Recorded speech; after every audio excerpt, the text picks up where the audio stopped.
সেদিন ছিল রবিবার। সপ্তাহান্তে ছুটির দিনে গল্পের সন্ধানে যখন মটলেনে তারানাথের বাড়ির সামনে গিয়ে দাঁড়ালাম, তখন বিকেল হয়েছে মাত্র। মোড়ের দোকান থেকে তেলে ভাজার ঠোঙা নিয়ে দরজায় টোকা মারার আগেই তারানাথ বলল, এসো এসো, মনে হচ্ছিল আজকের হয়তো তোমরা আসবে। হ্যাঁ, প্রতিবার আমরা আসলে আপনি একই কথা বলেন। নিশ্চয়ই জানলা দিয়ে আমাদেরকে আসতে দেখে নেন না, তারপরে এমনটা বলেন নাকি? এখনো আমার এত দূর দিন আসেনি যে নিজের ক্ষমতার বিষয় মিথ্যে বানিয়ে বলতে হবে। তারানাথ রেগে আরও কিছু বলতে যাচ্ছিল, তার আগেই আমি তড়িঘড়ি বলে উঠলাম, ঠাকুরমশাই, এই দেখুন না, মোড়ের মাথা থেকে গরম গরম বেগুনি এনেছি, চারিকে চা করতে বলুন না। সে না হয় বলছি, কিন্তু তোমার আর একটা হাতে ওটা কি হে?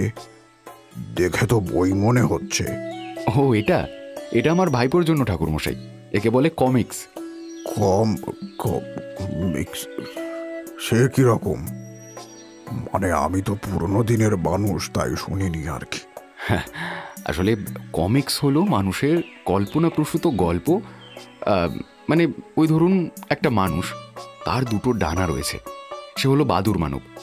আবার একটা মানুষ, কিন্তু সে মাকড়সার মতন দেওয়াল বেয়ে উঠতে পারে, সে হলো মাকড়সা মানব। আরে পাতি ভাষায় বলতে গেলে যত সব গাল গল্প আর কি। কিন্তু দেখুন, বিদেশি থেকে স্বদেশি সব বাচ্চারাই কেমন গোগ্রা সেই সব বই পড়ছে। এটাকে গাল গল্প বলছো বটে, কিন্তু বাস্তবেও কখনো কখনো এমন ঘটনা সত্যি ঘটে, বুঝলে? বলেন কি? এই নিয়েও আপনার কাছে কোনো গল্প আছে বলছেন? তোমাদের কতবার বলেছি যে আমি যে ঘটনাগুলো বলি সেগুলো কোনোটাই গল্প নয়, সব সত্যি ঘটনা। আরে ঠাকুরমশাই, আপনি ওর কথা ছাড়ুন না, আপনি সেই কাহিনীটা বলুন। হ্যাঁ, চারি, বেশ কড়া করে 3 কাপ দুধ চা করে নিয়ে দিয়ে যাস তো। হ্যাঁ, তখন আমি সবে সবে মধুসুন্দরী দেবীর আশীর্বাদ লাভ করেছি। পথে ঘাটে ঘুরে বেড়াই, খাবার কখনো জোটে আবার কখনো জোটে না, এইভাবেই দিন কাটছিল। তখন রায়পুর নামের এক গ্রামের এক দুর্গা মন্দিরে বেশ কয়েকদিন ছিলাম। সেদিন শ্মশানের কাছে দেখলাম পথের মধ্যে দিয়ে একটা মড়া নিয়ে যাচ্ছে। মড়ার সঙ্গে বেশ কয়েকজন রয়েছে, কিন্তু মড়াটা দেখেই আমার কেমন যেন খটকা লাগলো। খটকা কেন? মরা দেখে খটকা লাগলো কেন? দেখো, এই সব বিষয় তোমরা সাদা চোখে দেখলে বুঝবে না, কিন্তু মধুসুন্দরী দেবীর কৃপায় আমি কোনো মৃতদেহের আশেপাশে তার আত্মাকে দেখতে পাই, কিংবা চারপাশের পরিবেশ এমন ভারী হয়ে থাকে যে অনুভব করা যায়। কিন্তু এই ক্ষেত্রে অবাক হয়ে দেখলাম যে মরার চারপাশ যেন বড্ড স্বাভাবিক।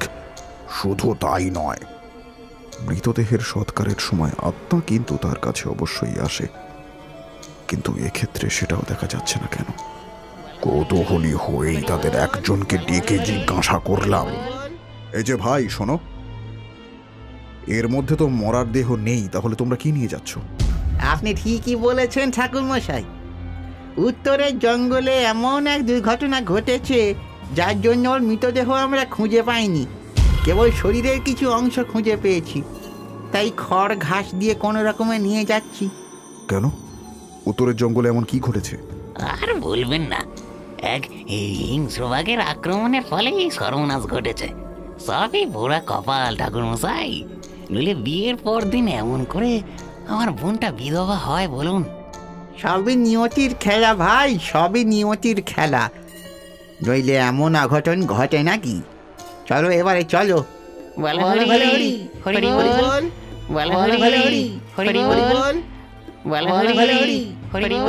ভাই, আমি এই বিষয়ে বিস্তারিতভাবে জানতে চাই, যদি গোটা ঘটনাটা বলো। এই বিষয়ে আপনাকে আমার বোন ভালো বলতে পারবে।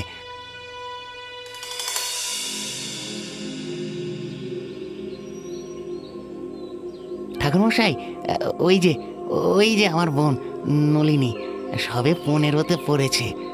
কত সাত করে বোনটার ভালো ঘরে বিয়ে দিয়েছিলাম, কিন্তু কপাল দেখুন, বোনটার কত বড় সর্বনাশ হয়ে গেল।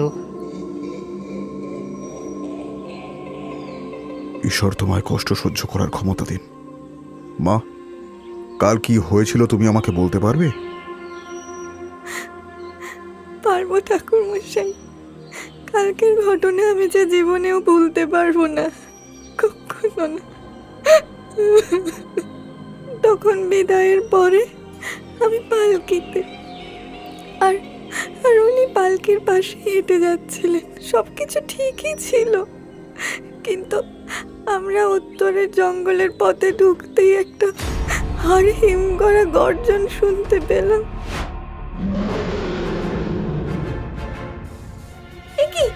এই যে বাঘের ডাক, এবার কি হবে? ওয়ে বেয়ারারা, তাড়াতাড়ি পালকিটা নিয়ে চলো, কাছে পিঠে কোথাও বাঘ রয়েছে। বাঘ! বাঘ! পালা পালা! ওরে বাবা রে! এ কি? আরে তোমরা তোমরা আমাদের এই বিপদে ফেলে পালিয়ে যাচ্ছ কেন? দাঁড়াও দাঁড়াও বলছি। ওগো, তুমি পালকির ভিতরে ঢুকে এসো, তাড়াতাড়ি এসো।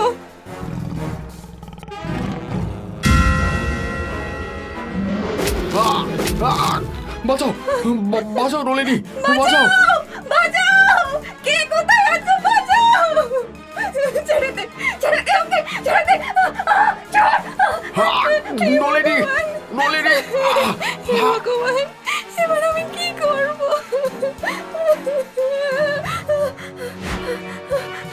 বাঁচাও! কে আছো? বাঁচাও! কেউ কি আছো? আমার স্বামীকে বাঁচাও!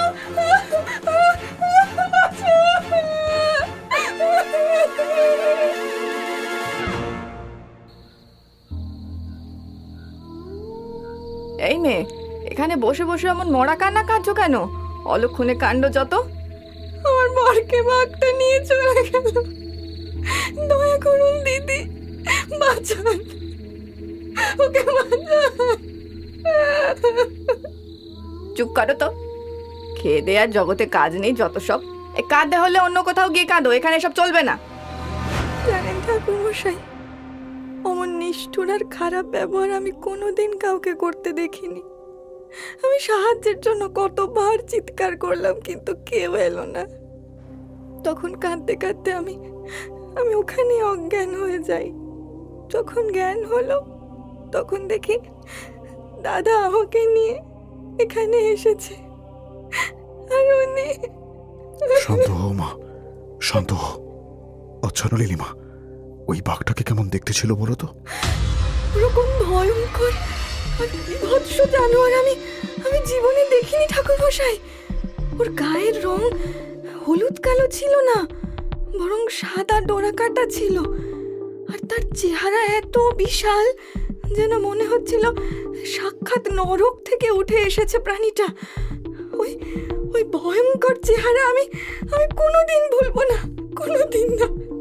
থাক মা, থাক থাক থাক থাক থাক। এই অবস্থাতেও তুমি অনেক কিছু বলেছ। যাও বিশ্রাম নাও, ঈশ্বর তোমার কল্যাণ করুক।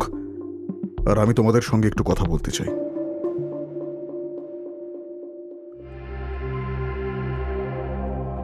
দেখো, আমি নলিনীর মুখ থেকে তোমাদের গ্রামের এই ঘটনার কথা শুনলাম। এবারে তোমরা কি জানো বলো তো? আমরা কি বলবো ঠাকুরমশাই, আমরা তো নিজেরাই এক আতঙ্কের মধ্যে রয়েছি। কিন্তু অবাক ব্যাপার কি জানেন, ওই বাঘ সাধারণ গ্রামবাসীদের উপর আক্রমণ করে না। বিষয়টা একটু খুলে বলো দেখি। ওই বাঘ কেবলমাত্র নতুন বরবধূর ওপরই আক্রমণ করে। এমন ঘটনা আমাদের গ্রামে আগেও বেশ কয়েকবার হয়েছে। সদ্য বিবাহিত বর বউ নিয়ে যাচ্ছে, তখনই অঘটন ঘটেছে। বিষয়টা তো বেশ গুরুতর। তাহলে তোমরা এই নিয়ে কি ভেবেছো? আগে ঠাকুরমশাই, আমরা তো এর কোনো কুল কিনারা খুঁজে পাচ্ছি না। এইভাবে চলতে থাকলে তো আমাদের গ্রামে আর কেউ বিয়েই করবে না।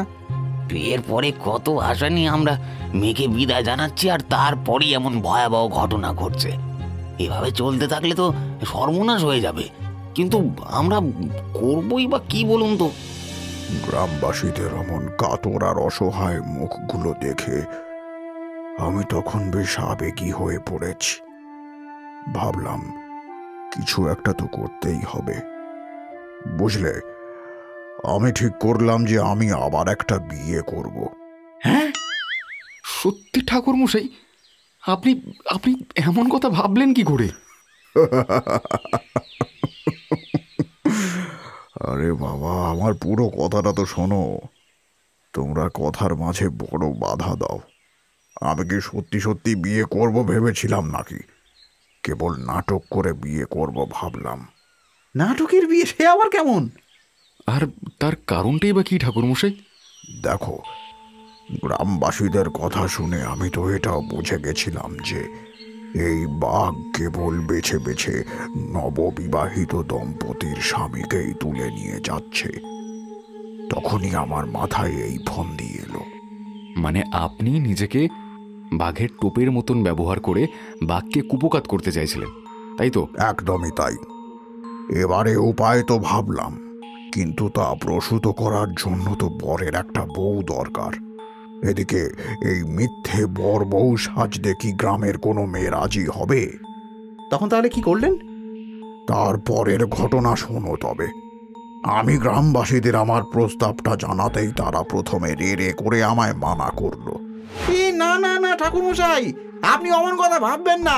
আপনি আমাদের গ্রামের অতিথি, আপনাকে আমরা এরকম বিপদের মুখে ঠেলা দিতে পারবো না। আরে তোমরা তো উতলা হয়েও না, আমার কিচ্ছু হবে না। তোমরা কেবল এই নাটকে আমার স্ত্রী হওয়ার জন্য কোনো মেয়ে মানুষের একটা ব্যবস্থা করে দাও। মেয়ে মানুষ? কিন্তু এমন তো কেউ নেই ঠাকুরমশাই। মেয়ে মানুষ হবে না, পুরুষ মানুষ হবে কি? তার মানে কি বলছো কি? আমি বুঝতে পেরেছি ও কি বলতে চাইছে। আমাদের গ্রামের মোড়ল মশাই একসময় নাটক যাত্রাপালা করতেন, তিনি এই নাটকে মেয়ে মানুষ সাজতে পারবেন। কিন্তু এতে তার আপত্তি হবে না তো? না ঠাকুরমশাই, আমাদের মোড়ল মশাই বড় ভালো মানুষ, গ্রামের লোকের ভালোর জন্য তিনি নিশ্চয়ই রাজি হয়ে যাবেন। ব্যাস, এরপরে মোড়লকে বলতে তিনি কিছুটা ইতস্তত করলেও মহৎ উদ্দেশ্যের কথা ভেবে রাজি হয়ে গেলেন। শাড়ি, শাঁখা পলা, সিঁদুর আর ঘুমটা দিয়ে যে পালকিতে উঠে বসলো, সে যে আসলে একজন পুরুষ সেটা বোঝার কোনো উপায় রইল না। আমিও বর বেশে তৈরি হয়ে নিলাম। কথা মতন পালকি নিয়ে বেহারারা উত্তরের জঙ্গলের দিকে রওনা দিল।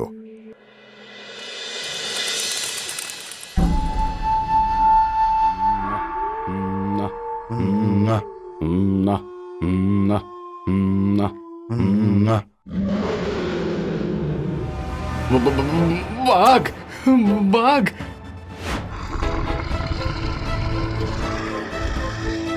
মোড়ল মশাই সাবধান, বাঘ আসছে। ওরে বাবারে, ওরে বাবারে, বাঘ বাঘ! বাঁচাও, কে আছো? বাঁচাও, বাঁচাও, কে আছো? বাঁচাও, বাঘে নিয়ে গেল। বাঁচাও, কে আছো? বাঁচাও। এই চলো চলো চলো, এক্ষুনি গ্রামের লোকেদের জানাতে হবে। মোড়ল মশাই তো পালকির মধ্যে রয়েছে। চলো চলো চলো।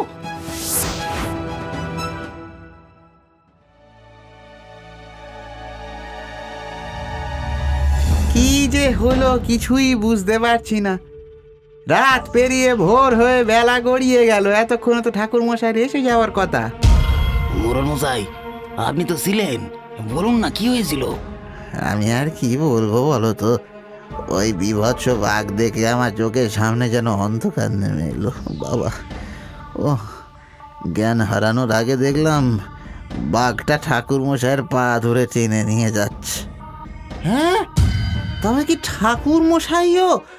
হায় হায় হায় হায় হায় হায়, উনি আমাদের সাহায্য করার জন্য এসেছিলেন। এবারে তার যদি দুম করে কিছু একটা হয়ে যায়, আমরা তো নিজেদেরকে ক্ষমা করতে পারবো না। হে, আমি যে কিছুই বুঝতে পারছি না। ভগবান ঠাকুর মশাইকে রক্ষা করুন।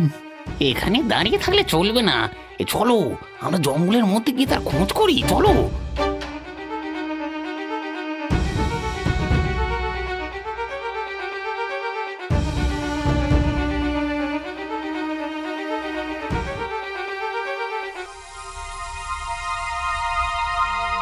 ওই তো ওই তো ওই তো ঠাকুর মশাই, উনি ঠিক আছেন।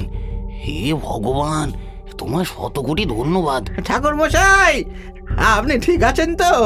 আপনাকে দেখে খুব পরিশ্রান্ত মনে হচ্ছে। মোড়ল মশাই, আমি ঠিক আছি, কিন্তু সারা রাত ঘুম হয়নি। তার উপরে বাঘে মানুষের টানাটানি করে আমি অত্যন্ত ক্লান্ত। কি কিন্তু বাঘের কি হলো সেই ঠাকুরমশাই? আপনাকে সে কিছু করেনি তো? সে অনেক দীর্ঘ কাহিনী। গতকাল রাত আমার জীবনের এক স্মরণীয় রাত, কিন্তু এখন আমার শরীর ভার হয়ে রয়েছে। একে রাতে কিছু খাইনি, তার উপরে এই ধকল। আমি একটু বিশ্রাম নিতে চাই। অবশ্যই আপনাকে এই দুর্গা মন্দিরে থাকতে হবে না ঠাকুরমশাই, আপনি আমার বাড়িতে চলুন, দয়া করে আপনার পায়ের ধুলো দিন। বেশ, ঠিক আছে, আমি একটু ঘুমিয়ে নিই, তারপরে তোমরা সকলে দুর্গা মন্দিরে এসো। আমি সেখানেই তোমাদেরকে সবকিছু বলবো। মরলের আন্তরিক অনুরোধ আমি আর ফেলতে না পেরে তার বাড়িতে গিয়ে আমি দুপুরের খাবার খেয়ে শুয়ে পড়লুম। বিকেলে যখন উঠলুম তখন অনেকটাই সুস্থ বোধ করছি। দুর্গা মন্দিরের চাতালে তখন গ্রামবাসীরা একত্রিত হয়েছে গত রাতের ঘটনা শোনার জন্য। আমি সেখানে যেতেই তারা বলল, ঠাকুরমশাই, আপনি এখন সুস্থ বোধ করছেন তো? হ্যাঁ, আমি এখন ঠিক আছি। আমি জানি তোমরা গত রাতের ঘটনা শোনার জন্য উৎগ্রীব হয়ে রয়েছ। তাহলে শোনো, গতকাল আমি যখন বরবেশে গেছিলাম তখনই পায়ে একটা চামড়ার কাপড় বেঁধে নিয়েছিলাম, কারণ আমি জানতাম বাঘ বেশিরভাগ সময় পা ধরে টেনে নিয়ে যায়। এরপর যখন সত্যিই বাঘ আমাকে টেনে নিয়ে চলল, আমি প্রাণপণে চিৎকার করতে থাকলাম, কারণ আমি ওই বাঘের মনে কোনো সন্দেহ সৃষ্টি করতে চাইনি। বাঘ কিন্তু গভীর জঙ্গলের মধ্যে দিয়ে গিয়ে একটা বড় বাড়ির সামনে গিয়ে থামল।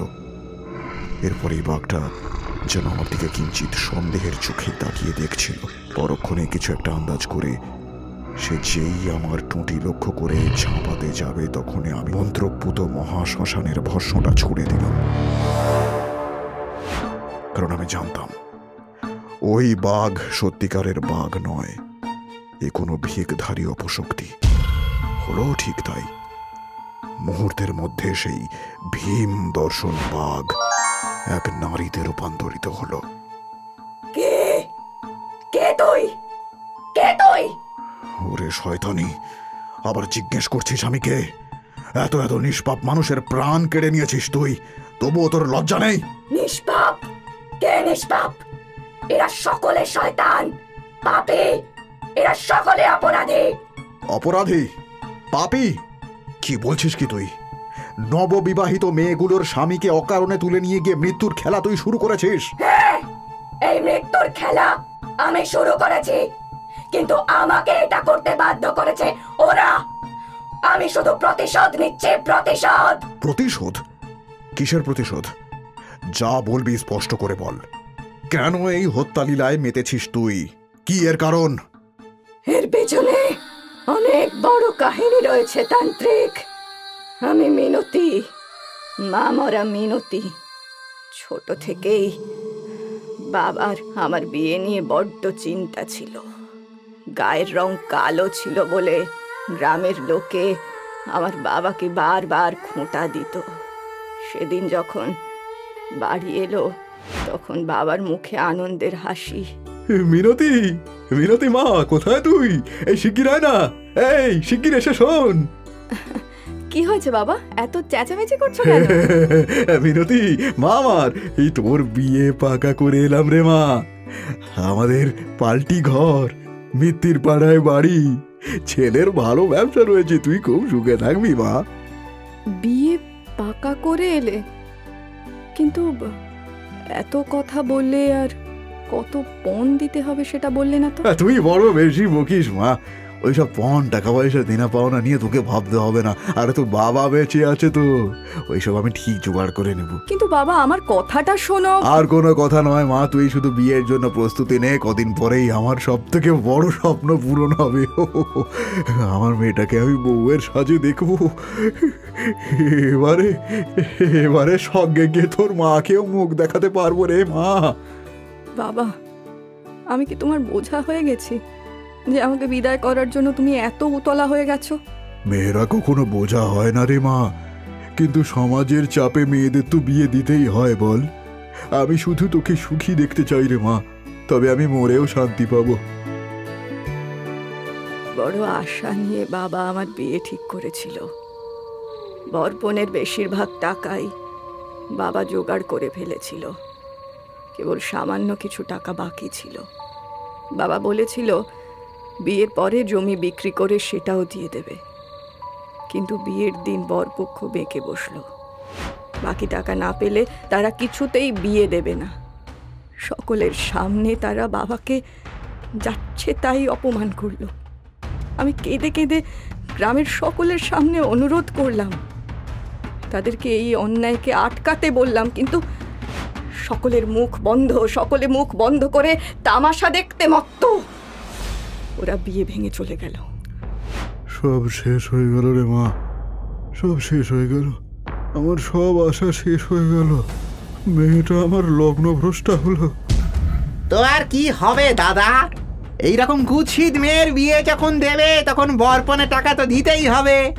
ঠিক বলেছো ভাই, মেয়ে পার করবে আর পয়সা বাকি রাখবে, সেটা তো একদম ঠিক নয়। তো শেষ হয়ে গেল, আমার সব শেষ হয়ে গেল। বাবা, বাবা দরজা খোলো, দরজা খোলো বাবা। আমার বিয়ে না হলে না হবে, আমি তোমার কাছে থাকবো। যত সব ন্যাকামি, বাপ মেয়ে মিলে নাটক শুরু করেছে। চলো তো বাবা, দরজা খোলো বাবা। আমি শত ধাক্কা দেওয়ার পরেও বাবা দরজা খোলেনি। রাগে অপমানে বাবা গলায় দড়ি দিয়ে আত্মহত্যা করেছিল। এই গ্রামের লোকেরা আমার বাবাকে শেষ করে দিয়েছে।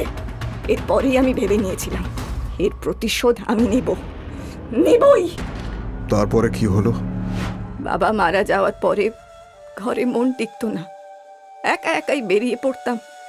একদিন জঙ্গলের মধ্যে এক কাপালিকের দেখা পেলাম। কাপালিক ছিলেন তন্ত্রবিদ্যায় সিদ্ধহস্ত। আমি মনে মনে ভাবলাম ইনি আমাকে প্রতিশোধ নিতে সাহায্য করতে পারবেন।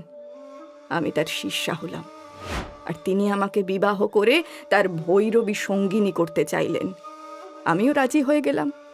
বিয়ের পরে আমি তার সাথেই থাকতাম। তিনি তার ভৈরবী তন্ত্র সাধন করতেন আর আমি তন্ত্রবিদ্যা শিখতাম। সেই কাপালিক তোমাকে এই বাঘ রূপ ধারণ করতে শিখিয়েছিল? হ্যাঁ, তখন বিয়ের পরে প্রায় 7 বছর কেটে গেছে। কাপালিক তখন বয়সের ভারে নুইয়ে পড়েছে।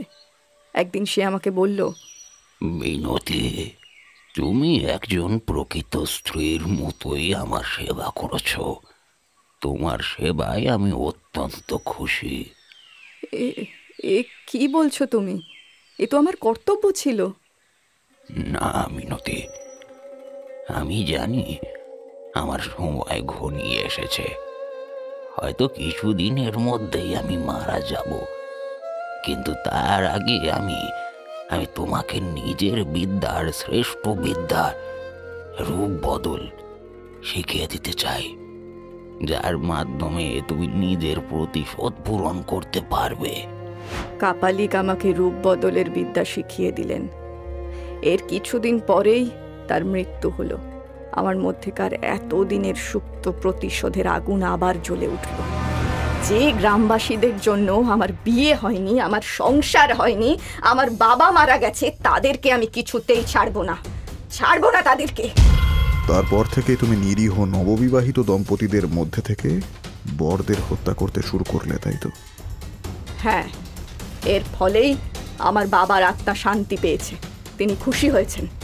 আমি জানি মিনতি, তোমার সঙ্গে যেটা হয়েছে সেটা মোটেই ঠিক হয়নি। ওরা তোমার সাথে অন্যায় করেছে, কিন্তু একটা অন্যায়কে শাস্তি দিতে গিয়ে তুমি যে পাপ করেছো সেটা জানো?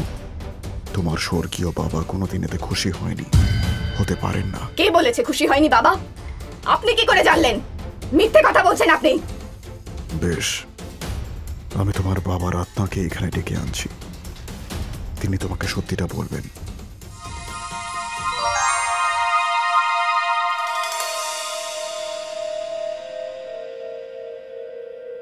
বাবা, বাবা তুমি? এটা তুই কি করলি মা? এত বড় পাপ তুই কি করে করলি মা? বাবা, এ তুমি কি বলছো বাবা? আমি তো কেবল তোমার মৃত্যুর প্রতিশোধ নেওয়ার জন্য। প্রতিশোধ নিতে গিয়ে তুইও তো ওদের মতোই অপরাধী হয়ে গেছিস মা। আমি অনেকবার তোকে বারণ করতে চেয়েছি, তোর কাছে আসতে চেয়েছি, কিন্তু তোর আর সেই কাপালিকের কালা জাদুর শক্তির কাছে আমি আসতে পারিনি। তুমি কি বলছো বাবা? আমি তো তোমাকে খুশি করতে চেয়েছিলাম। তোমার আত্মাকে শান্তি দিতে চেয়েছিলাম আমি। আমি যে শান্তি পাইনি রে মা, বড় কষ্ট পেয়েছি, বড় কষ্ট। তুই অনেক বড় পাপ করেছিস মিনতি। নিরপরাধ মানুষগুলোকে মেরে তুইও অপরাধী হয়ে গেছিস, অপরাধী। আমি আর এই অপরাধের বোঝা বইতে পারছি না বাবা। তুমি আমাকে নিজের সাথে নিয়ে চলো, আমাকে নিয়ে চলো। আমি কিছু বুঝে ওঠার আগেই ঘরের এক কোণায় জ্বলতে থাকা আগুনের মধ্যে মিনতি ঝাঁপিয়ে পড়ে, আর আমি কিংকর্তব্য বিমূঢ় হয়ে দাঁড়িয়ে থাকি। চোখের সামনে একটা ঘটনার পরিসমাপ্তি ঘটে। আর এরপরে গ্রামবাসীরা কি নিজেদের ভুল বুঝতে পেরেছিল ঠাকুরমশাই?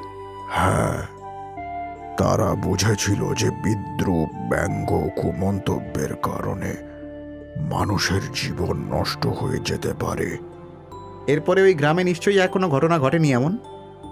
এর দুদিন পরেই আমি ওই গ্রাম ছেড়ে বেরিয়ে অন্যদিকে চলে গেছিলাম। তবে তারপরেও যখনই সেই গ্রামে গেছি, সেখানের মোড়ল আমাকে আপ্যায়ন করে তার বাড়িতে থাকতে দিয়েছিল।